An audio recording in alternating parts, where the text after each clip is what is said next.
Talk, strategi, wawasan, dan cerita inspiratif seputar dunia investasi.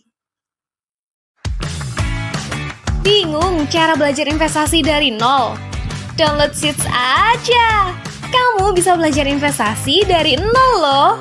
Dengan berbagai fitur seperti Home, Sosial, Connect, Play, dan Seeds Academy. Platform belajar investasi dengan menggabungkan metode bermain game tentunya lebih asik dan menyenangkan. Tunggu apa lagi? Download Seeds sekarang juga. Seeds, investing together. Oke, lanjut kita ke campaign Ice Breaking nih. Jadi hari ini kita bakal berbeda untuk Ice Breaking sebelumnya. Jadi teman-teman semuanya jangan lupa untuk download aplikasi Sys Finance di Play Store maupun App Store, atau mungkin teman-teman bisa buka di websitenya Sys Finance nih. Jadi buka aja di websitenya, di website untuk sys.finance. Jadi teman-teman semuanya untuk regis saja atau buat akun di webnya, untuk yang websitenya dari Sys Finance ya, atau mungkin teman-teman bisa langsung download aplikasinya aja nih di Play Store maupun App Store. Kita lanjut akan bermain ya. Jadi mungkin bakal berbeda kalau sebelumnya kita bermain untuk Sys Quiz ya, untuk campaign Ice Breaking hari ini. Jadi kita bakal berbeda, itu kita bakal bertarung di Play Arena. Jadi teman-teman pastikan sudah buat akun untuk Sys Finance, baik itu di aplikasi Sys Finance di Play Store maupun App Store, atau mungkin teman-teman bisa buat akunnya di website sys.finance. Oke, boleh next. Nah, untuk hadiahnya hari ini, jadi teman-teman semuanya, untuk penanya terbaik kita bakal siapkan untuk saldo e-wallet khusus untuk satu orang penanya terbaik dan teraktif buat teman-teman semuanya. Jadi siapkan untuk pertanyaan terbaiknya dan aktif untuk bertanya pada sesi materi hari ini. Dan bukan cuma itu, jadi kita juga bakal ada 100 orang pemenang di leaderboard nanti yang bakal kita mainkan. Jadi masing-masing bakal mendapatkan saldo investasi sebesar 100.000. Jadi caranya gimana sih untuk Play Arena hari ini atau mungkin campaign Ice Breaking hari ini? Boleh di next Kakak Admin. Nah, caranya tadi yang udah aku mention di awal nih buat teman-teman semuanya.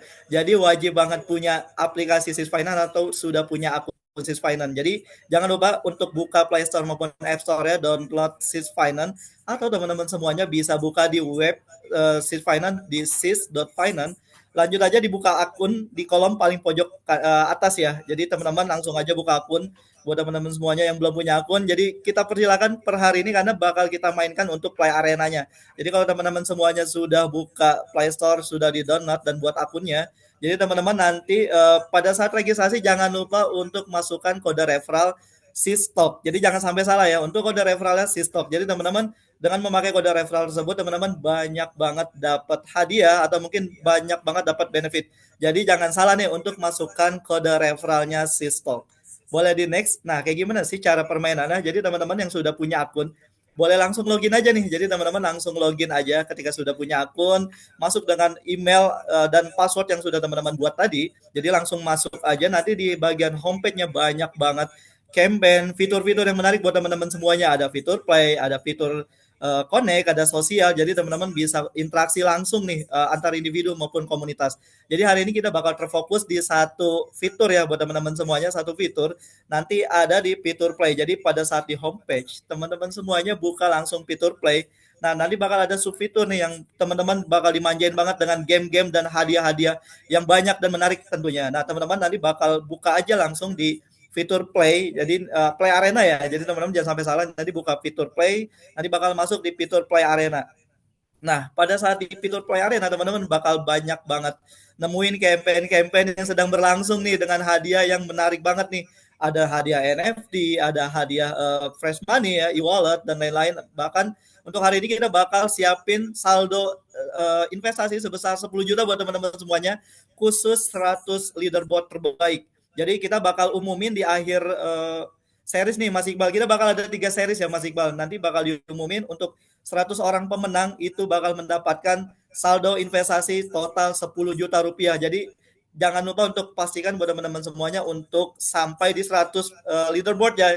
Jadi bakal banyak banget sih nanti yang bakal bermain. Jadi kita akan pilih di 100 leaderboard terbaik yang akan mendapatkan total hadiah saldo investasi sebesar 100.000 rupiah. Dan caranya gampang banget. Jadi teman-teman tadi sudah buka fitur Play Arena, nanti bakal banyak banget campaign. Kita bakal terfokus di satu Play Arena nih, namanya Sys X BitTime Virtual Trading Battle Arena. Jadi teman-teman pilih untuk arena tersebut, atau mungkin teman-teman bisa scan link yang ada di layar nih. Jadi teman-teman scan di link layar, nanti bakal masuk ke bagian term condition. Jadi teman-teman bisa buka lewat web, bisa buka lewat aplikasi. Jadi nanti langsung masuk aja dan kita mulai untuk virtual trading arenanya. Bakal seru banget sih Mas Iqbal, karena untuk yang bakal ditradingkan adalah kripto ya, kripto aset. Jadi teman-teman jangan lupa untuk terapkan strategi terbaiknya, karena kita bakal pilih di 100 leaderboard terbaik untuk mendapatkan saldo investasi sebesar 10 juta nih totalnya. Jadi teman-teman pastikan untuk hari ini sampai dengan di akhir series nanti di tanggal 12 Oktober ya. Dan itu juga nanti kita bakal 3 series dengan Mas Iqbal. Di series pertama hari ini, dan nanti di series berikutnya bakal ada di Kamis depan, dan di series terakhir bakal ada di Kamis selanjutnya. Jadi kita bakal pilih di 100 leaderboard terbaik. Paling itu aja, kita tunggu. Buat teman-teman semuanya yang belum download, yang belum buat akun, langsung aja download di Play Store maupun App Store, maupun buat akunnya di web sis.finance. Kita tunggu untuk para pemenang 100 terbaik.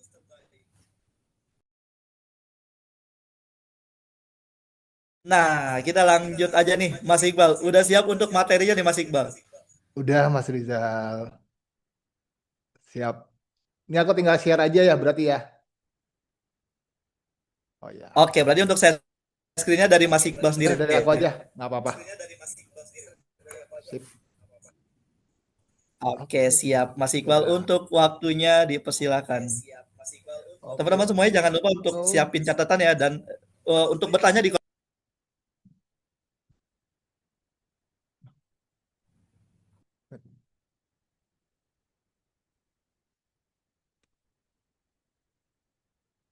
Oh belum, tar dulu Mas.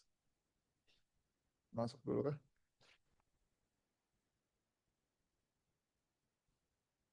Udah muncul belum Mas? Oke, sudah muncul sih Mas. Mas Rizal. Di aku soalnya sebentar. Di aku kok nggak nongol ya? Sebentar. Cek dulu.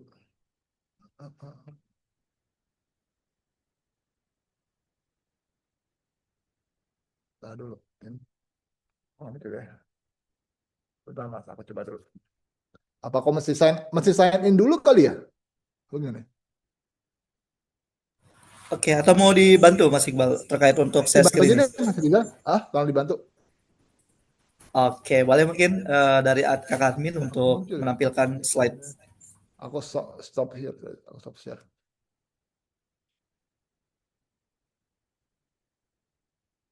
Thank you ya Mbak Dira ya. Oke, ya. Jadi jadi sesuai dengan pertama thank you banget buat teman-teman semua, teman-teman SITS yang mau berpartisipasi ikut di webinar SITS kali ini. Ya jadi sesuai dengan topik yang teman-teman udah lihat di publikasinya SITS, dan juga tema yang aku angkat kali ini, aku memang mengangkat tentang tokenisasi saham ya. Saham itu kan sebenarnya masuknya ke kelas aset ya. Jadi tokenisasi saham. Kenapa aku pilih ini tokenisasi saham? Pertama karena ini narasinya baru. Narasi baru dalam artian adalah ini sebenarnya memang masih dikembangkan, tapi sudah mulai perlahan diuji coba, terutama di Amerika ya. Karena Amerika kan sampai saat ini masih jadi negara capital market terbesar di dunia ya. Teman-teman sebutlah berbagai macam merek tuh kan, itu pasti akan relate banget dengan American brand, dan mau itu Google, Apple, Microsoft, Ford dan segala macam. Jadi memang Amerika tuh masih kuat banget sebagai capital market, walaupun sekarang ada China, tapi secara nilai, secara valuasi Amerika tuh masih the number one lah, masih kuat banget. Dan memang akhirnya sekarang karena ada era teknologi blockchain, lalu juga apa namanya kripto, Bitcoin, blockchain kan sudah diakui ya oleh Amerika, lalu juga banyak fund manager itu menjadikan terutama Bitcoin ya sebagai apa namanya istilahnya reserve dari perusahaan mereka. Jadi dengan adanya teknologi blockchain ini apa namanya ada suatu nilai yang menarik lah, ada suatu infrastruktur yang menarik, suatu value yang menarik, bahwa ini tuh sebenarnya bisa diintegrasikan dengan saham. Makanya istilahnya ditokenisasi gitu. Tapi memang kalau secara operationnya, secara pelaksanaan memang belum diberlakukan di banyak negara. Sampai saat ini yang baru mulai running, mulai uji coba itu sebenarnya di US. Jadi memang sudah mulai dicoba pelan-pelan, tapi memang belum terlalu familiar. Tapi secara proyeksi ini akan jadi the next big thing lah untuk capital market ke depannya seperti itu. Jadi makanya aku bisa bilang bahwa ini akan jadi sebuah era yang baru sebenarnya untuk pasar saham. Nah, kenapa aku ngangkatnya ke US? Karena kalau untuk di Indonesia ini tuh masih belum, menurut aku pribadi ini pun akan masih sangat jauh dan mungkin masih lama lah diterapkan. Kecuali ya ada misalnya ada kebutuhan atau mungkin akhirnya memang bagi regulator, bagi pemerintah ini menarik, bagi bursa ini menarik, mungkin bisa dipercepat untuk implementasinya. Tapi kalau sampai sejauh ini untuk Indonesia masih belum ke arah situ. Tapi setidaknya aku coba share ini ke teman-teman biar teman-teman tuh dapat infonya lebih awal lah, bisa dibilang seperti itu. Boleh di next Mbak Dira atau Mas Rizal?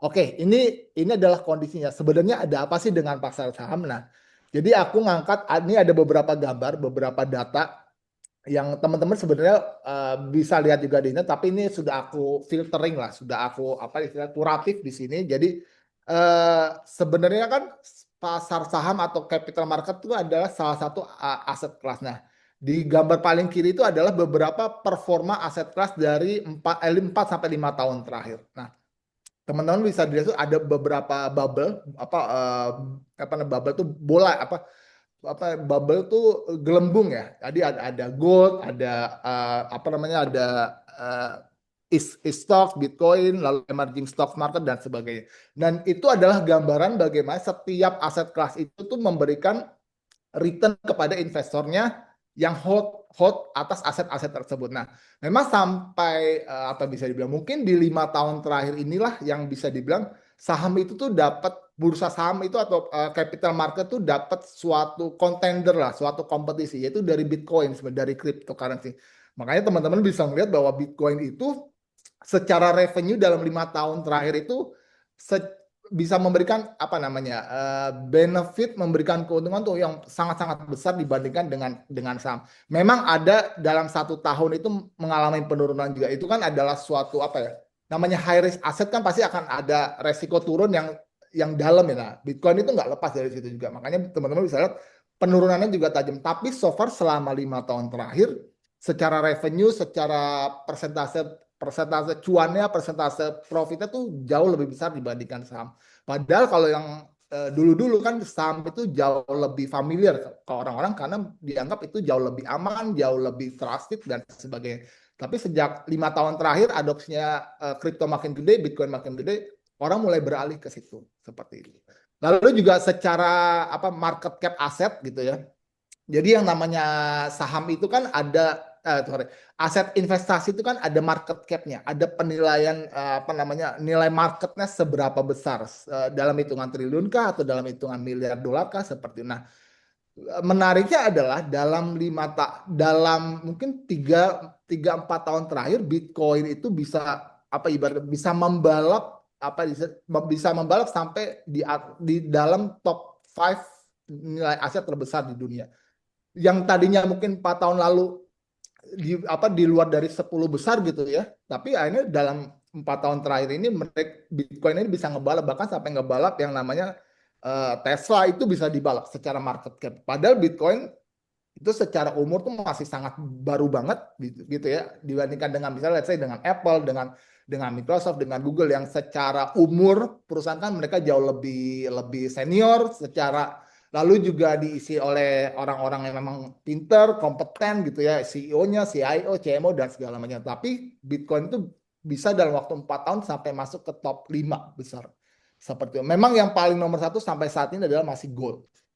Gold itu emas. Jadi emas itu sampai saat ini masih jadi market cap yang paling besar secara aset kelas seperti itu. Lalu juga bagaimana jika di-compare dengan beberapa aset kelas besar lainnya, misalnya kayak bonds, lalu juga ada M2. M2 ini maksudnya kayak dolar, pound sterling itu masukkan kayak M2 money supply ya. Nah, secara apa itu secara market cap Bitcoin kripto itu masih di bawah 3 triliun dolar sebenarnya. Jadi secara market cap itu memang masih sangat kecil dibandingkan let's say dengan global bonds. Global bonds ini obligasi. Jadi misalnya let's say pemerintah Amerika ngeluarin surat utang nanti dibeli oleh pemerintah China atau dibeli pemerintah Jepang atau dibeli oleh pemerintah Singapura, itu global bond. Atau mungkin bisa juga Singapura bikin surat utang dibeli Amerika atau dibeli China, itu yang disebut dengan global bonds.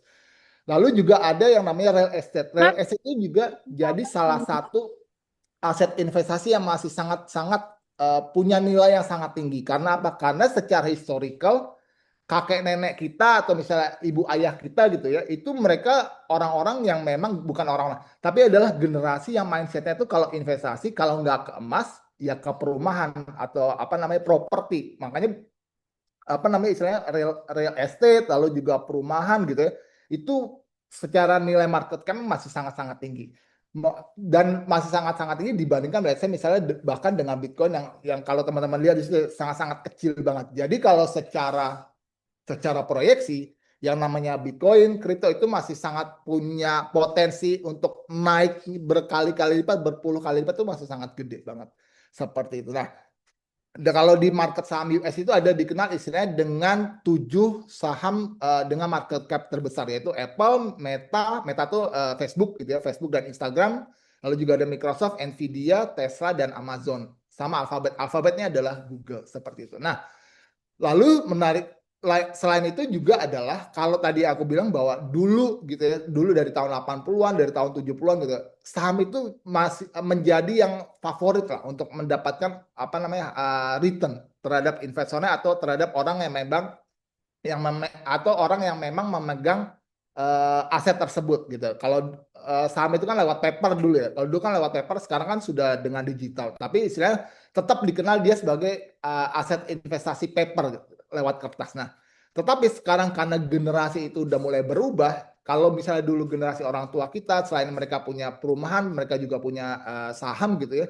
Sekarang yang namanya generasi milenial, generasi Z atau Gen Z, bahkan mungkin nanti generasi kemungkinan tuh sudah makin nggak melirik istilahnya saham atau misalnya emas atau misalnya perumahan, itu tuh sudah mulai ditinggalkan gitu. Mungkin faktornya banyak. Mungkin karena pertama kalau misalnya rumah gitu, harga rumah tuh udah sangat-sangat tinggi dibandingkan dengan biasanya kayak kita orang Indonesia gitu kan, sangat-sangat sulit ya untuk bisa punya rumah di tengah kota, itu kan sangat-sangat sulit kalau tinggal di Jakarta. Mau nggak mau beli rumahnya kalau nggak ke Bogor, ke daerah Serpong atau ke daerah mana lagi? Bogor, Tangerang yang agak ke sana lagi gitu ya, atau bahkan daerah Maja.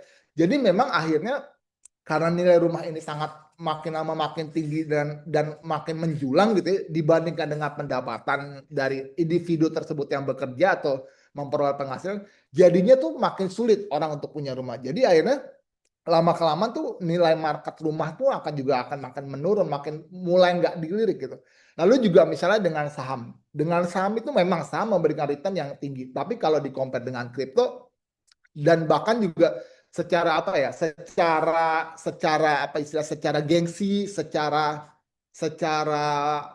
nilai daya tarik gitu ya, kripto tuh jauh lebih menarik buat anak-anak muda. Makanya yang namanya capital market itu sebenarnya mendapatkan persaingan dari adanya kripto dan blockchain. Makanya akhirnya mau nggak mau capital market ini mulai mikir gimana caranya kita, para hedge fund manager itu mulai berpikir gimana caranya kita bisa adaptif, kita bisa menyesuaikan dengan perkembangan zaman. Nah, makanya dengan adanya teknologi blockchain, mereka mulai coba nih untuk mulai beradaptasi dengan teknologi blockchain. Seperti itu. Next, Mbak Dira. Oke, nah akhirnya dengan mereka mulai beradaptasi tadi, mereka mulai mengembangkan sektor baru yang disebut dengan tokenisasi saham. Nah, ini aku udah tampilin satu gambar. Nah, gambarannya kurang lebih seperti itu. Jadi sebenarnya apa sih tokenisasi saham itu? Nah, jadi sebenarnya tokenisasi saham itu ada representasi digital sebenarnya. Kalau dulu saham itu lewat paper gitu ya, tapi sekarang dengan adanya blockchain, saham itu direpresentasikan dalam bentuk token. Tetapi untuk dalam sisi harganya itu akan tetap sama 1:1 dengan saham yang ditokenisasi tersebut. Let's say misalnya dengan saham Apple lah. Saham Apple misalnya satu lembar saham Apple itu kurang lebih $250. Tapi dengan adanya tokenisasi saham, tokennya Apple itu atau token sahamnya Apple itu nilainya akan tetap sama $250. Jadi nggak ada beda sedikit pun. Jadi itu seperti merefleksikan yang tadinya paper sekarang masuk ke blockchain seperti itu. Lalu juga untuk tokenisasi ini akan dibuat dalam dua format. Sampai sejauh ini dibuatnya dalam dua format, yaitu yang pertama formatnya synthetic token. Jadi dia sifatnya hanya mirror harga aja. Jadi dia nggak ada backup secara secara aset itu nggak ada. Jadi memang pure 100% hanya mirror harga. Atau yang kedua formatnya dalam bentuk real back. Jadi memang benar-benar ada asetnya. Contoh misalnya gini. Misalnya teman-teman beli saham Apple dalam bentuk token gitu ya. Itu yang teman-teman beli itu nanti dari exchange-nya kah, dari platformnya kah, itu memang mereka beli sahamnya Apple juga seharga yang sama gitu. Jadi benar-benar ada backup-nya. Jadi bukan cuma secara mirror harga aja, tapi memang benar-benar ada sahamnya seperti itu. Lalu juga yang poin berikutnya adalah dengan adanya tokenisasi itu adalah bisa membuka akses investasi yang lebih inklusif dan efisien. Let's say misalnya begini, misalnya perusahaan-perusahaan TBK yang ada di Afrika misalnya gitu ya. Itu kan kalau secara kita ngelihat market kan kita nggak pernah tahu kan emang ada ya saham di negara Afrika. Tapi let's say ada 1 atau 2 atau 3 perusahaan Afrika yang memang secara fundamental bagus, mereka punya teknologi yang bagus, mereka punya produk yang bagus, tapi secara exposure itu mereka nggak terkenal gitu. Nah, akhirnya mereka bisa aja bikin token saham Afrika ini lalu dimasukkan ke blockchain, lalu akhirnya di listing. Itu bisa memberikan exposure dan value juga akhirnya nanti ke saham Afrika tersebut. Jadi itu sebenarnya adalah poin lain, yaitu memberikan akses investasi yang lebih inklusif. Jadinya orang-orang yang mungkin di Jepang atau mungkin yang di Singapura atau mungkin yang di Indonesia itu juga bisa beli token saham yang dari negara Afrika tersebut seperti itu. Lalu juga berikutnya adalah lebih fleksibel karena sifatnya token, jadi nggak mesti dibeli dalam bentuk satu token, tapi bisa dibeli let's say misalnya 0,001 atau 0,00001 dalam bentuk pecahan. Jadi nggak mesti beli satu saham utuh, tapi bisa lebih dipecah. Let's say kayak misalnya saham Indonesia deh paling gampang kan, kita kalau mau beli BCA, kita mau beli BBNI, beli BBRI kan kita mesti beli satu lot kan. Dalam artian satu lot itu adalah 100 lembar. Kalau di Amerika kita bisa beli secara fractional pecahan juga. Tapi kan namanya saham Amerika itu kan nggak semua orang bisa dapat exposure ke situ, bisa dapat kesempatannya berinvestasi situ. Makanya token ini seperti menjadi jembatan untuk membuka hambatan-hambatan itu tadi seperti itu. Atau mungkin let's say nanti BCA masuk ke tokenisasi saham, teman-teman ya nggak mesti beli 100 lembar, enggak, tapi bisa beli 0,5 token atau 0,02 token seperti itu. Jadi lebih mempermudah sebenarnya, dari retail itu bisa investasi, dari perusahaan pun nanti bisa dapat capital inflow yang lebih besar lagi dan lebih banyak lagi seperti itu. Next Mbak Dira. Oke, nah inilah apa sih sebenarnya penyebab dan alasan saham itu ditokenisasi. Pertama adalah aksesibilitas dan inklusi. Ya, aksesibilitas tadi adalah bisa membuka ruang-ruang atau jalan baru untuk negara-negara yang mungkin mereka pengen perusahaannya pengen dapat capital inflow gitu ya, tapi dengan cara yang lebih mudah ya bisa lewat dengan token. Lalu juga untuk inklusi adalah akhirnya bisa membuat semua bisnis, semua perusahaan itu dapat kesempatan yang sama seperti itu, untuk bisa memperoleh capital inflow. Lalu juga secara likuiditas akan jauh lebih tinggi. Karena apa? Karena market blockchain itu runningnya 24 jam, nggak ada berhentinya walaupun hari libur ataupun hari besar agama gitu ya, atau Sabtu Minggu nggak ada, running 24 jam 365 hari tanpa berhenti seperti itu. Jadi kalau misalnya kayak misalnya Bursa Efek Indonesia gitu kan, mulai buka dari jam 8 pagi sampai jam 4 sore. Setelah itu kan nggak ada aktivitas, tapi dengan adanya tokenisasi ini jadinya ya, let's say kayak tadi aku bilang BCA misalnya masuk ke tokenisasi saham gitu ya, nanti teman-teman bisa beli jam 11 malam atau jam 3 pagi gitu. Karena runningnya ini 24 jam seperti itu. Lalu yang ketiga adalah akan lebih efisiensi dan transparansi. Karena semuanya itu nanti aktivitas teman-teman beli, teman-teman jual itu semuanya itu akan tercatatnya di blockchain. Karena di blockchain itu nggak akan bisa dihapus, nggak akan bisa diedit, dirubah, itu nggak bisa. Jadi sekali masuk tercatat di blockchain itu akan tetap kekal. Sampai nanti ibaratnya dunia kiamat gitu ya, dunia runtuh, itu akan tetap sama, nggak akan bisa diubah catatannya seperti itu. Lalu juga menjadikannya dengan adanya tokenisasi adalah lebih global. Jadi semua negara, semua orang di ujung negara itu bisa beli. Mau teman-teman di Indonesia beli saham token di Afrika, mungkin di Swedia dan negara manapun itu semua punya kemampuan untuk bisa beli. Makanya akhirnya marketnya jadi semakin global. Lalu juga berikut adalah inovasi keuangan yang tadi aku bilang bahwa capital market tuh udah bisa dibilang udah mulai jenuh, mereka juga dapat kompetitor gitu ya, dan akhirnya ya mereka mulai masuk ke era ini. Lalu juga selanjutnya adalah tren regulasi dan adopsi institusi. Kayak misalnya kalau teman-teman ingat kan kayak Trump gitu ya. Trump itu kan jadi bisa menang jadi presiden yang sekarang salah satunya adalah karena dia akhirnya pro ke Bitcoin kan, pro ke kripto. Jadi akhirnya secara retail, secara kita yang orang-orang retail, masyarakat biasa gitu melihat bahwa dengan adanya Trump yang memang dia setuju, dia pro ke kripto, akan ada harapan nih bahwa kripto itu akan jauh lebih mudah untuk apa namanya memperoleh kepercayaan dengan adanya diregulasi, apa namanya lebih terjamin, lebih aman karena presidennya juga sudah pro dengan kripto seperti itu. Lalu juga selanjutnya adalah kalau memang presiden sudah setuju, pasti institusi itu akan mulai masuk juga. Let's say kayak misalnya kayak BlackRock gitu ya. BlackRock itu salah satu fund manager yang sangat-sangat support dengan kripto. Sama kasusnya dulu CEO-nya, bos utamanya itu nggak suka kripto, akhirnya sekarang jadi pro kripto banget. Bahkan sekarang dia membuka ETF itu untuk investor-investor dari masyarakat yang punya dana gede untuk bisa beli Bitcoin lewat ETF. Seperti itu. Next-nya, Mbak Dira. Oke, pertanyaan selanjutnya adalah apakah akan sama dengan saham biasa? Apa tokenisasi ini akan sama nggak sih sebenarnya dengan saham biasa?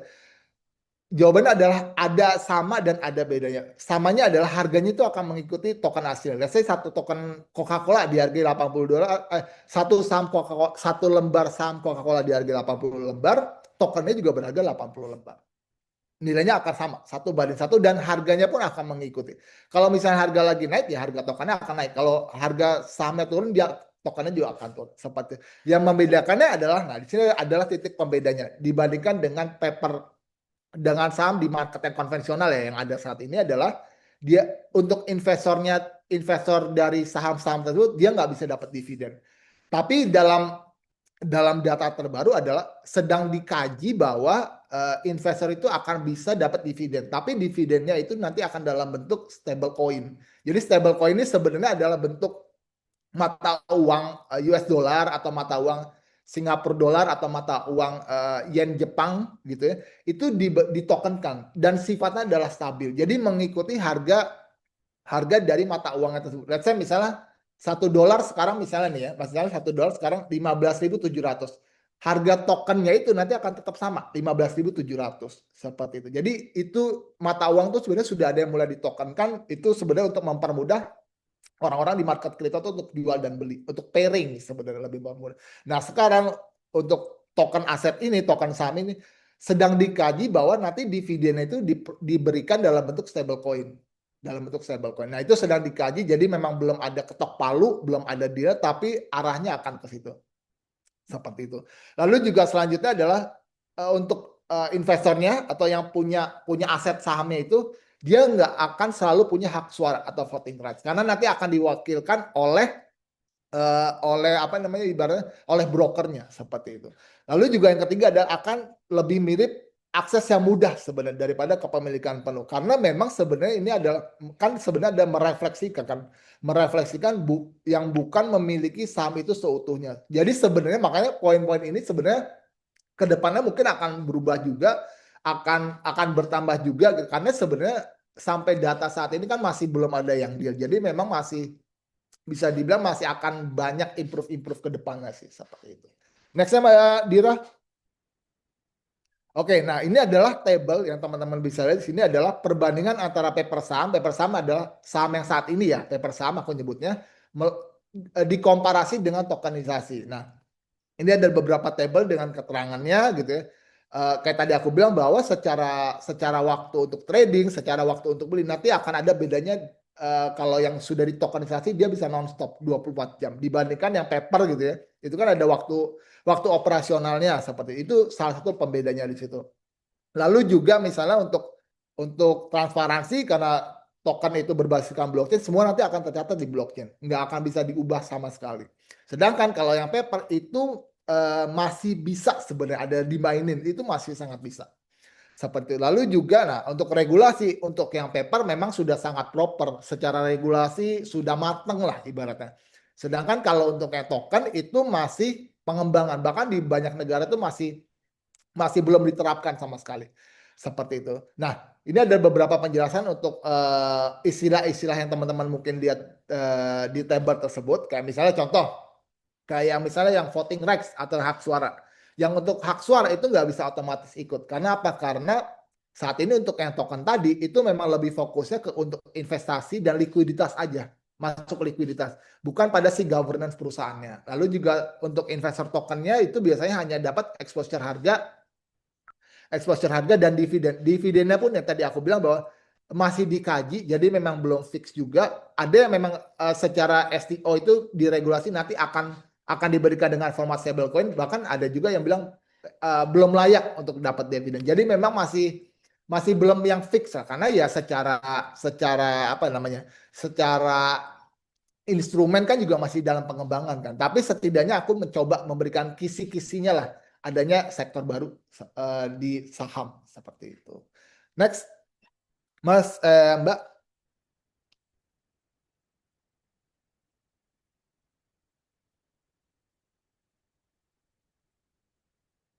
Next Mbak, sorry. Oh ya, itu ya. Oke, mungkin terkait decknya, iya, mungkin ada tambahan untuk terkait yang mau di showing. Ada sih Mas, sebenarnya di bawah table tuh ada lagi kok. Masih ada kurang lebih 3.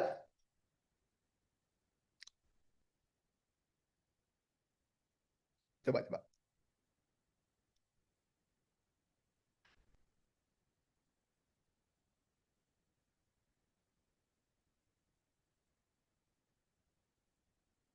Oke, mungkin kalau dari Mas Iqbal mau coba untuk bantu Coba aku showing coba ya. tambahan untuk Semoga bisa.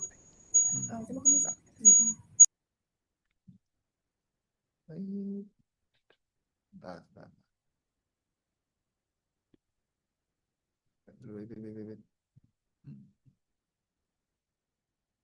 Mas Mbak.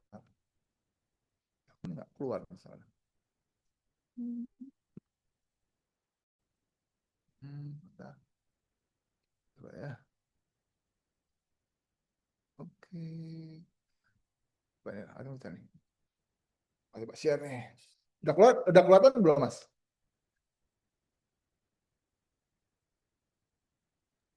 Oke, Halo Mas. sudah terlihat Mas untuk kliknya. Udah kelihatan ya, Mbak Ranti ya? Oke, aman Mas, sudah kelihatan. Oke. Jadi ini tadi yang tabel. Kalau teman-teman mau foto, boleh aku kasih waktu 10 detik deh. Kalau teman-teman mau foto boleh. Oke. Jadi ini adalah tabel kira-kira kalau di compare antara saham paper dengan saham token itu seperti apa ya, kurang lebih akan seperti ini. Tapi ini nggak mengikat ya, bisa aja nanti ada improvement, mungkin ada penambahan lagi ke depan, karena ya ini masih dalam apa ya sektor baru ya, jadi memang masih belum ada yang matang seperti itu. Oke, ini adalah slide berikutnya. Kenapa sih tokenisasi itu akan jadi masa depan pasar modal? Karena yang pertama adalah dia sebagai inklusi keuangan. Jadi untuk yang anak-anak muda, untuk Gen Z, apalagi nanti ada Gen Alpha gitu ya, itu nanti mereka akan mereka bisa mulai invest saham-saham dalam bentuk token tadi dengan skala yang lebih kecil. Skala itu dalam artian adalah dalam nominal yang jauh lebih kecil, jadi nggak butuh nominal besar untuk sekali beli. Nah, saya kayak misalnya aku di Indonesia gitu mau beli saham Apple kan, kalau langsung $250 atau misalnya Tesla yang sekian ratus dolar itu kan berat ya. Makanya walaupun memang mereka bisa dipecah dengan fractional, tapi kan kalau misalnya dengan adanya tokenisasi ini, let's say kayak misalnya kayak beberapa exchange gitu ya, kayak sebenarnya Bitan juga ada, tapi di Indonesia tuh beberapa exchange juga ada bikin, itu bisa beli juga sebenarnya. Jadi memang lebih mempermudah untuk investor-investor muda ini, teman-teman yang masih muda ini untuk investasi di token saham seperti itu. Lalu juga untuk likuiditasnya akan jauh lebih tinggi karena ya memang yang diperdagangkan pun sebenarnya adalah saham-saham sampai saat ini kan masih saham-saham yang global ya, yang punya nama besar, Apple, Tesla, Coca-Cola, Microsoft. Secara nama, secara brand pun juga lebih dipercaya, lebih trust kan untuk investor itu beli dan chip in uangnya ke token-token saham tadi seperti itu. Lalu juga secara operasional trading bisa 24 jam nonstop, jadi teman-teman nggak mesti nungguin. Kalau Amerika kan mesti nungguin jam setengah 9 malam tuh, jam 9 malam sampai jam 3 pagi. Itu kan bukan jam yang normal kan untuk jam-jam orang Indonesia atau orang Asia. Tapi kalau dengan adanya token ini teman-teman bisa beli saham Apple, saham Microsoft, saham Coca-Cola jam 4 sore atau mungkin jam 12 siang lagi makan siang beli sahamnya, token sahamnya Apple. Itu kan bisa sekarang karena runningnya 24 jam seperti itu. Lalu juga dengan adanya tokenisasi ini adalah menjadi jembatan antara web 2 dengan web 3. Jadi kalau selama ini web 2 dan web 3 ini masih kayak orang yang berantem gitu ya, orang yang berantem. Tapi sekarang dengan adanya tokenisasi ini jadinya membuat jembatan antara web 2 sama web 3 ini bisa jadi akur, bisa saling klop lah, saling mengisi lah. Karena apa? Karena secara capital web 2 tuh masih sangat-sangat besar. Let's say kayak misalnya sekarang kalau kita compare gitu antara kita yang generasi milenial dengan generasi Z, kalau secara capital tuh kita nggak sebesar orang tua kita atau kakek nenek kita atau om tante kita atau bahkan ayah dan ibu kita. Karena mereka jauh lebih punya capital dibandingkan kita yang masih muda. Jadi secara capital web itu tuh masih jauh lebih besar. Bahkan kayak tadi kan aku sempat share juga grafik stock market Amerika tuh masih jauh lebih besar dibandingkan dengan kripto dan Bitcoin. Tapi kalau secara percepatan adopsi, secara ngasih return itu kripto dan blockchain jauh lebih tinggi. Makanya akhirnya Web 2 dan Web 3 nggak bisa nih kalau terus berantem gitu, terus ada ego masing-masing itu nggak bisa. Makanya akhirnya lewat tokenisasi inilah Web 2 dan Web 3 ini coba untuk mulai dibuat jadi akur. Saling bisa memberikan cuan, saling bisa memberikan memberikan manfaat lah seperti itu. Lalu juga akhirnya kalau misalnya teman-teman, let's say teman-teman beli tokennya Apple gitu atau tokennya Tesla, nanti teman-teman bisa mengkustodia menjaminkan saham Apple, token Apple dan token Microsoft tadi misalnya di-landingkan di DeFi dan segala macam. Jadi nanti bisa jauh lebih fleksibel lagi, bisa jauh lebih memberi cuan lagi dan sebagainya. Lalu nextnya adalah lalu apa sih dampak dan relevannya sebenarnya untuk investor muda dengan adanya tokenisasi ini? Yang pertama adalah teman-teman yang mungkin sebelumnya belum pernah ke kripto gitu ya, atau mungkin kayak sekarang kan aku nggak tahu ya, kalau dulu kan mungkin 3-2 tahun ke belakang itu kan masih tinggi banget egonya. Oh, gua adalah saham maksimalis, gua kripto maksimalis gitu. Kalau sekarang jujur gue nggak tahu itu masih ada apa enggak, tapi akhirnya yang aku lihat adalah dengan adanya tokenisasi saham ini adalah membuat orang-orang yang mungkin tadinya nggak pernah masuk ke kripto, tapi ada tokenisasi saham, bisa beli saham bisa beli token Apple. Ya udah, ini dia bisa mulai belajar tentang blockchain juga, belajar tentang kripto juga gitu. Jadi akhirnya nggak ada lagi yang namanya gengsi-gengsian atau misalnya batasan-batasan lagi antara saham, batasan lagi antara kripto nggak. Akhirnya ini jadi seperti ya udah, ini bisa sama-sama menggerakkan market, bisa ngasih cuan juga, dapat cuan juga seperti itu. Lalu juga akhirnya karena ya kripto itu bisa dengan pecahan kecil, jadi ya modalnya pun bisa jadi dari kecil dulu, pelan-pelan digulung sambil belajar, mulai lama kelamaan kalau mulai ngerti kan, kalau memang makin dalam makin punya conviction, mungkin bisa kapitalnya lebih gede lagi dimasukin. Kayak gitu. Lalu juga kedua adalah akan lebih dekat dengan tren global dan juga crypto adoption. Bahwa saat ini kalau teman-teman mungkin bacanya New York Times, Bloomberg dan segala macam itu di luar Indonesia, let's say kayak misalnya Amerika, Eropa, bahkan Singapura, mereka tuh sudah mulai cari strategi bisa mulai masuk ke kripto itu dijadikan reserve aset mereka. Jadi untuk kayak perusahaan-perusahaan membuat alokasi sekian dana gitu, dana kas mereka beli Bitcoin itu untuk jadi backup aset mereka, backup keuangan finansial mereka untuk perusahaan. Itu udah mulai dilakuin. Makanya akhirnya sekarang karena hedge fund gede mulai masuk ke kripto, mulai ngelirik Bitcoin, mulai melek dengan adanya blockchain, ya mau nggak mau ke depannya blockchain dan kripto itu akan makin mainstream, akan makin gede adopsi seperti itu.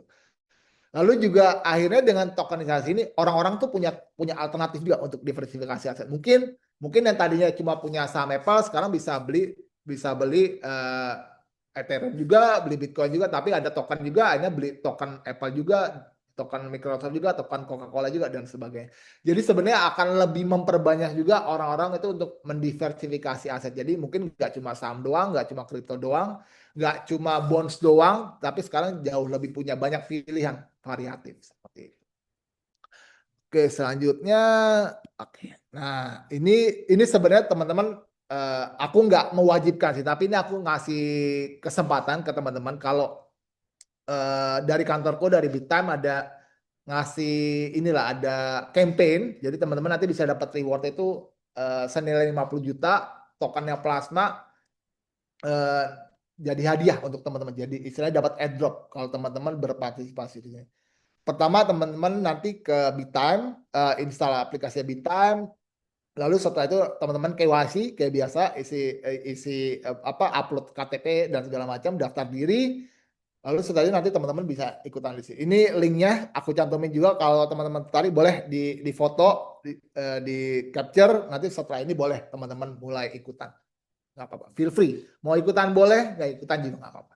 Seperti itu sih. Gitu. Lalu kalau teman-teman mau dapat infonya bisa follow juga Twitternya sama Instagramnya BitTime. Seperti itu. Oke. Itu dia kurang lebih dari aku. Oke, thank you semuanya. Oh ya, kalau teman-teman mungkin kampusnya, sekolahnya gitu mau partnership, mau bikin event, ngundang BitTime juga boleh, feel free. Nanti bisa email ke aku, ke azwardi.iqbal@bittime.com. Nanti tulis aja, sampaikan aja di email perihalnya apa, purpose-nya apa, tujuannya apa, nanti aku akan balas secepat-cepatnya seperti itu.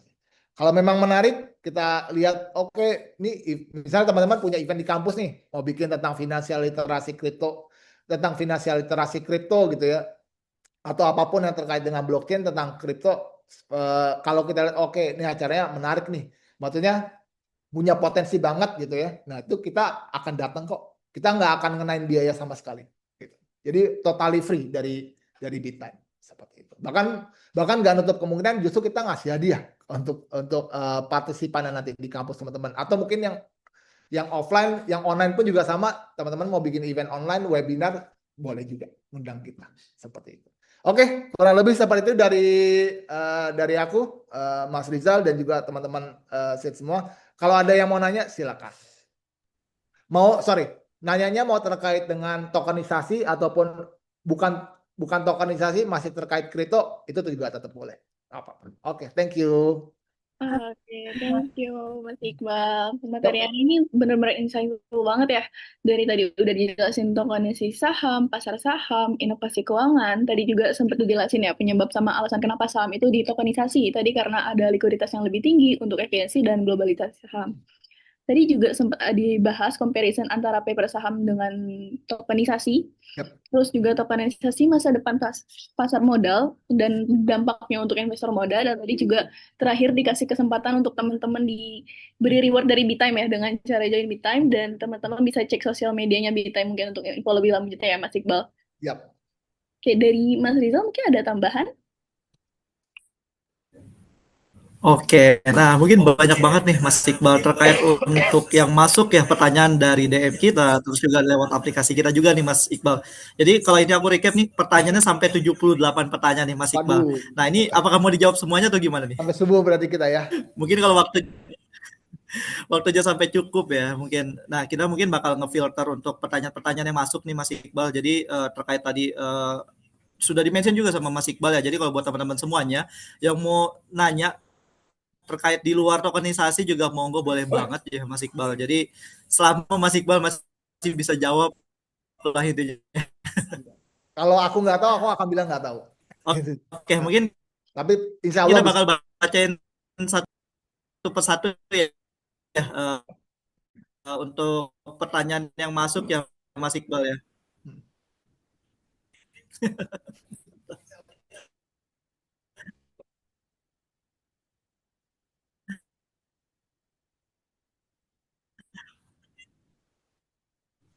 Oke, mungkin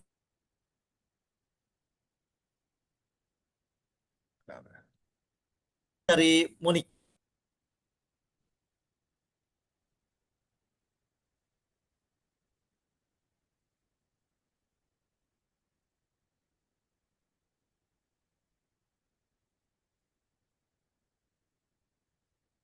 dari pertanyaan Kak Monika. Emang dia.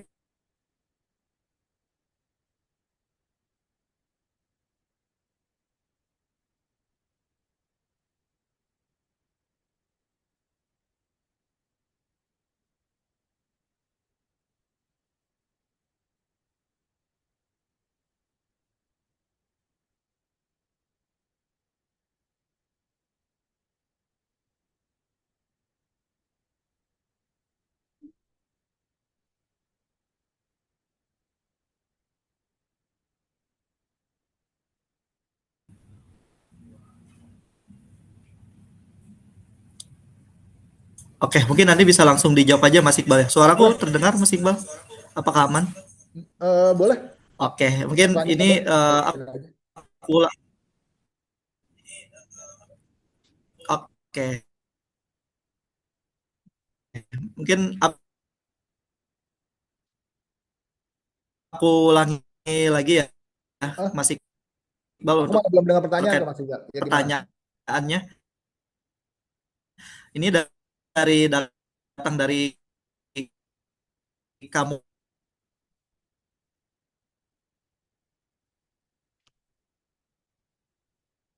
Suaranya aku nggak dengar Mas Rizal. Bilang.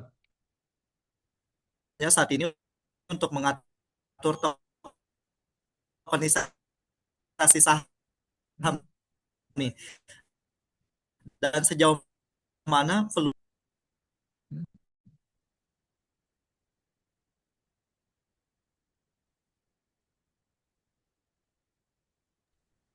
Halo Mas Iqbal, suara aku terdengar jelas nggak? Eh, suara suara Jelas? Mbak Ranti kedengaran jelas. Mas Oke, Rizal aku nggak boleh dengar aku. pertanyaan. Oke, boleh aku bantu bacain ya. Boleh. Untuk Ya. pertanyaannya dari Kak Monika. Pertanyaannya, bagaimana regulasi di Indonesia saat ini mengatur tokenisasi saham? Dan sejauh mana peluang serta tantangannya untuk bisa diterapkan secara luas? Mungkin boleh langsung dijawab sama sama Mas Iqbal. Oke, tadi dari Monica ya Mbak Ranti ya. Oke. Iya, betul. Oke, thank you Monica pertanyaannya. Oke, jadi bagaimana implementasinya di Indonesia ya? Oke, gini. eh untuk di Amerika sebenarnya tokenisasi saham ini tuh nggak langsung jebret jadi gitu. Oh, misalnya pengen deh, misalnya gini, orang-orang capital market di US pengen deh kita bikin yuk apa tokenisasi saham. Oke, minggu depan jadi nggak sesimpel itu. Di Amerika pun dengan ya kita tahulah Amerika kan capital market paling gede, orang-orang mereka diisi oleh orang-orang pinter gitu ya. Itu pun nggak semudah itu dan nggak sesingkat itu. Jadi memang butuh proses yang takes time juga. Nah, kenapa akhirnya tokenisasi saham ini di US? Ini aku start dari US dulu ya, biar dapat gambarannya nanti ke Indonesia.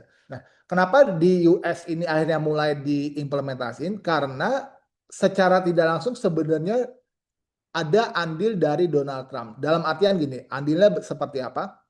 Karena Donald Trump itu sekarang jadi pro kripto. Karena dulu dia saat kampanye kemarin pemilu Amerika gitu ya, itu mereka tuh Trump itu mulai menarik hati pemilih orang-orang yang sudah ada di industri kripto. Jadi Trump tuh coba untuk melobi-lobi, mulai mendekatkan diri lah intinya seperti itu. Nah, akhirnya eh, karena akhirnya Trump itu dipercaya, akhirnya mengambil hati lah kalau kata orang tuaku gitu ya, mengambil hati para kripto entusias di Amerika. Akhirnya eh, Trump ini dianggap jadi pro kripto, dan memang bukan dianggap aja, dan memang akhirnya realitanya memang dia pro kripto. Sampai sekarang itu Trump itu bahkan bikin koin, bukan Trumpnya aja bikin koin, sampai keluarganya, anaknya, anak pertamanya, anak keduanya itu masuk ke kripto, bikin koin padahal. Nah, bahkan bikin koin, bukan padahal lagi, bahkan bikin koin. Nah, jadi akhirnya eh, Amerika mulai nerapin tokenisasi, bukan Amerika sudah mulai menjalankan ini pelan-pelan karena ada dukungan dari Trump. Secara tidak langsung ada dukungan dari Trump. Nah, di Amerika pasar saham itu diatur, diregulasi itu oleh SEC, Security Exchange and Commission. Kalau di Indonesia itu OJK-nya, kalau di Amerika tuh SEC-nya. Nah, jadi di Amerika itu nggak sebentar, itu bisa dibilang akhirnya sampai tokenisasi ini deal, jalan, mulai diimplementasi pelan-pelan, diuji coba pelan-pelan, karena secara tidak langsung ada istilahnya ya, ada faktor politiknya juga. Nah, sekarang kalau kita Indonesia kan gitu ya, kita ke Indonesia, ini akan jauh lebih nggak ada jaminan ini bisa dalam waktu singkat. Pertama, kenapa? Karena eh, yang aku lihat ya, untuk bisa menjadikan saham-saham yang ada sekarang di Bursa Efek Indonesia itu jadi bisa ditokenisasi. Saya kayak misalnya BCA, Mandiri, BNI, Adaro gitu. Dibikinkan token itu menurut aku butuh dukungan politik juga yang kencang. Butuh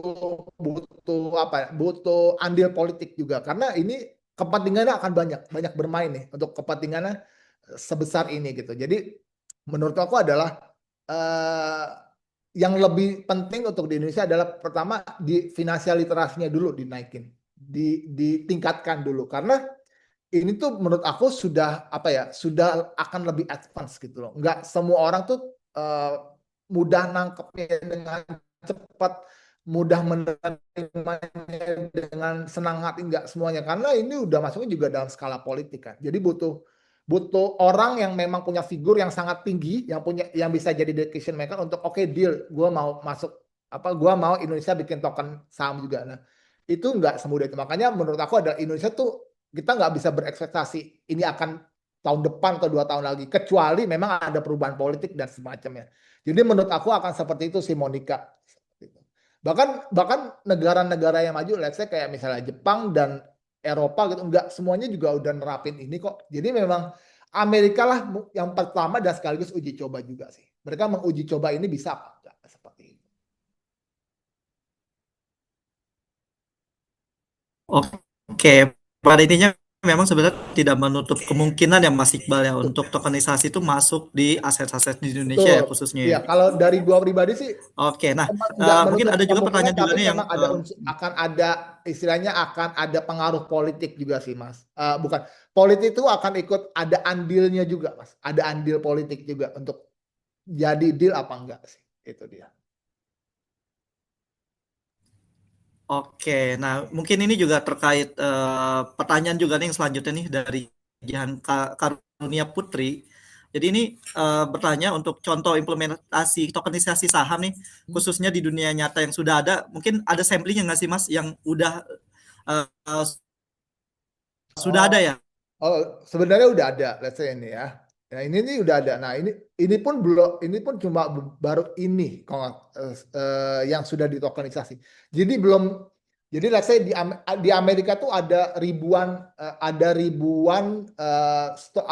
saham yang listing sebenarnya. Dan dari ribuan itu baru ini yang ditokenisasi seperti itu, Mas Rizal.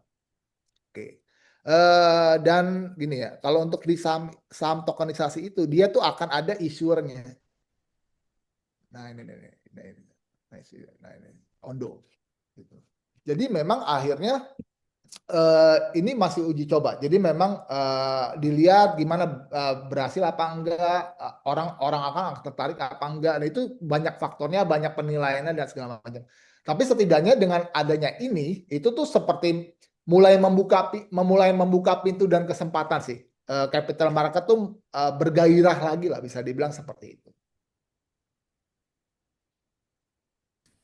Oke, jadi ini sebenarnya lebih ke terobosan ya buat kemudahan ke depannya Betul, dan modernisasi ya juga ya. betul. Betul, betul. Oke, nah mungkin dari Mas Iqbal nih, menurut kacamata Mas Iqbal nih, ada nggak sih kelemahan-kelemahan dari tokenisasi ini?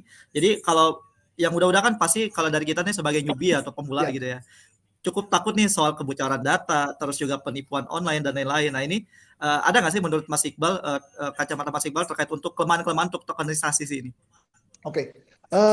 Sebenarnya kalau untuk tokenisasi ini sebenarnya bisa dibilang tuh sebenarnya mirip-mirip kayak teman-teman tuh beli Bitcoin, beli Ethereum gitu ya. Karena belinya token kan, sebenarnya itu. Jadi untuk kebocoran data itu memang lebih lebih dikhawatirkan adalah dari exchange-nya sebenarnya. Itu yang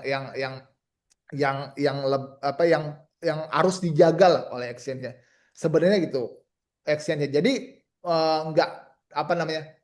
Kalau teman-teman tertarik beli gitu ya, ya sama aja kayak teman-teman beli Bitcoin, beli Ethereum, tapi bentuknya kan ada tokennya adalah saham. Seperti itu sih. Dan exchange-exchange di Indonesia beberapa udah ada kok. Let's say ini kayak Bitime udah ada. Lalu ya aku nyebut yang lain kayak misalnya Pintu udah ada. Indodax kalau nggak salah juga udah ada deh. Jadi exchange-exchange di Indonesia pun juga sebenarnya udah ada. Gitu. Nggak cuma Bitime sebenarnya. Aku aja orang Bitime nyebut brand lain gitu. Tapi memang itu realitanya seperti itu sih. Kalau untuk token syariah nih Mas Iqbal, udah ada belum nih di Indonesia? Token syariah ya. Di Indonesia itu token syariah mungkin ada, tapi aku belum dapat exposure-nya sih, Mas Rizal. Gitu sih. Oke, soalnya kalau kita nih sebagai pemula masih Hmm? masih belum familiar ya terkait Oke, tokenisasi ya. Jadi siap. memang rata-rata kita masih juga belajar untuk terkait untuk naikin untuk literasi finansialnya dulu nih dari Mas Iqbal. Tadi terus juga kita juga lagi nerka-nerka sebenarnya yang sesuai dengan kita nih apa sih gitu, apakah Oke, reksadana, saham gitu. Dan sekarang juga ada modernisasi juga terkait tokenisasi juga nih. Nah, mungkin kita coba masuk ke pertanyaan interaktif nih. Mungkin di sini boleh. atau di Zoom ini ada Kak Rivaldi Dwi Yuliawan. Oke, Mas Rivaldi. Oke, Mas Rivaldi. Oke, mungkin mau coba tanya langsung nih Kak Rivaldi terkait untuk Boleh, pertanyaannya. Mas Rivaldi. Boleh banget Monggo. dipersilakan.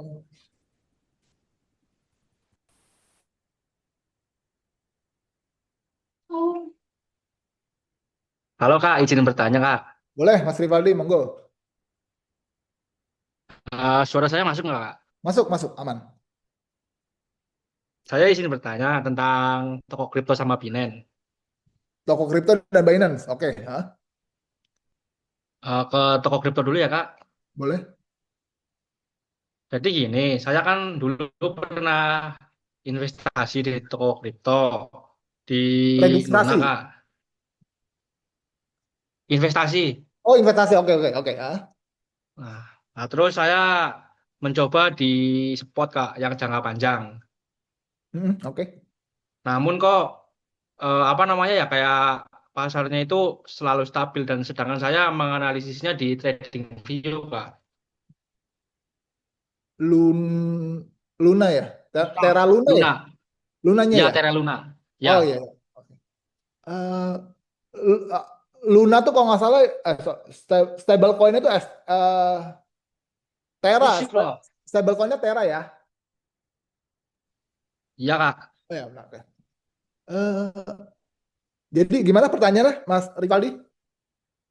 Kenapa di Luna itu pasarnya itu selalu stabil dan sedangkan saya menganalisanya itu di trading view Kak. Pasarnya Saya selalu kurang paham di situ Pak. maksudnya tampilan di harganya gitu, Mas ya? Ya, Oke.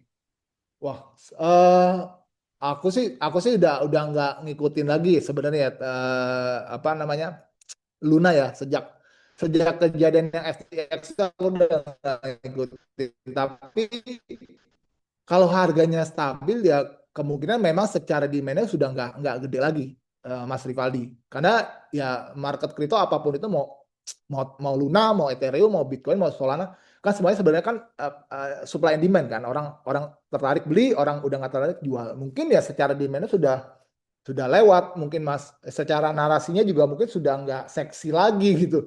untuk orang mau beli itu sih Mas. Seperti itu. Atau mungkin bisa juga masih ada yang ngejagain harga itu juga bisa. Istilahnya apa market maker itu juga ada. Jadi banyak faktor sih Mas Rivaldi. Nggak bisa satu faktor. Oh ini nggak banyak faktor sih. Apalagi kalau kalau aku belum melihat secara langsung gitu. Jadi nggak bisa nggak bisa ngasih jawaban yang saklek dan pasti sih. Tapi kalau secara market kripto ya semuanya pasti kan based on supply and demand ya sama kayak saham juga sih. Kayak gitu sih.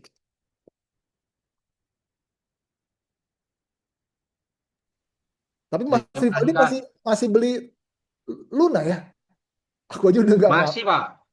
Wah, Kalau hebat. di Zil masih juga Pak di toko kriptonya Zil, Luna, Doge. Hmm. Kalau di saham contohnya di Stockbit itu saya di BBRI Pak. Dulu Oh, BBRI. semenjak awal-awal COVID itu selalu menurun sahamnya Pak. Iya, oke. Iya, BBRI ya. BBRI kalau Ya Pak. kalau saham sih sebenarnya BBRI masih kuat. Dia secara fundamental bagus kok. Dia kan marketnya juga jelas ya. Marketnya kan untuk apa namanya UMKM dan sebagainya kan. Secara marketnya bagus, fundamentalnya bagus. Oke, sebenarnya BBRI. Tapi one day bisa naik. Kemarin dapat guyuran dari Pak Purba ya juga kan? Bukannya BRI. Naik Mas harganya. Ada ngaruh nggak? Ngaruh juga Pak kalau di Pak Purba itu Pak. Semenjak menterinya itu Pak Purba. So- Iya, bagus kok. Dia ngasih guyuran. Dia kan Pak Purba itu kan tujuannya adalah ngasih ngasih banjir, Sergi. CDI. Eh, Pak Purba itu kan pemerintah kan, dia punya dana sekian ratus triliun.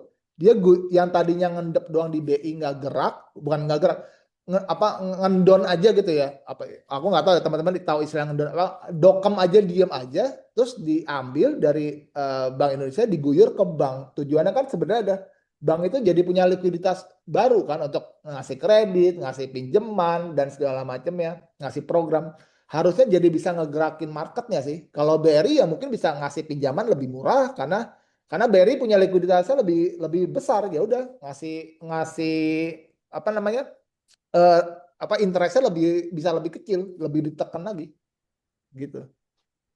Menurut aku Sama di sini bagus. Mm-mm. nah, di sini bertanya lagi nih Pak. Boleh, boleh Mas. Monggo. Kalau misalnya nih sekarang kan lagi boomingnya CDIA kan Pak. Oh, oke ya, asli iya ya. Yes. Ya, lah terus itu website yang se- analisanya itu secara real time itu apa Pak? Kayak contohnya di Ajaib Pintu gitu Pak. Nah, Kayak oke.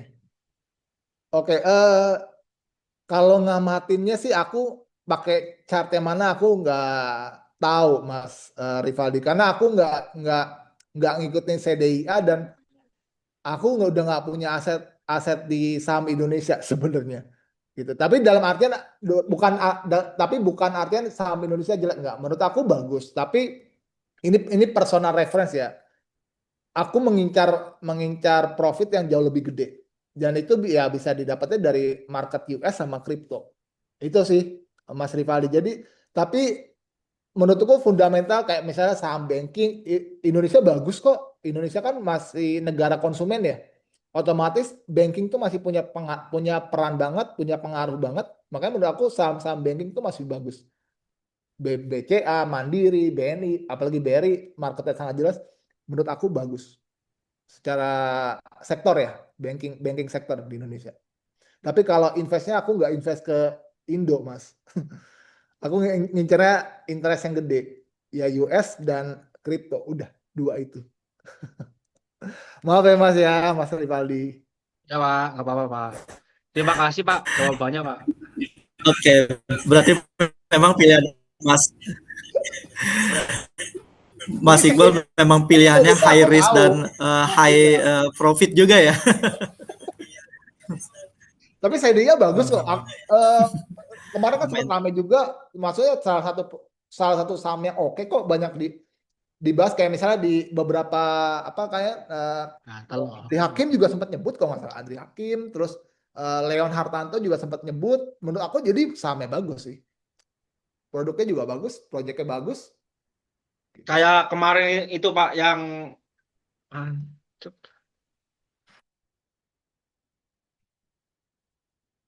Itu sih. Makanya tadi aku bilang dia kalau aku nggak tahu, aku akan bilang nggak tahu.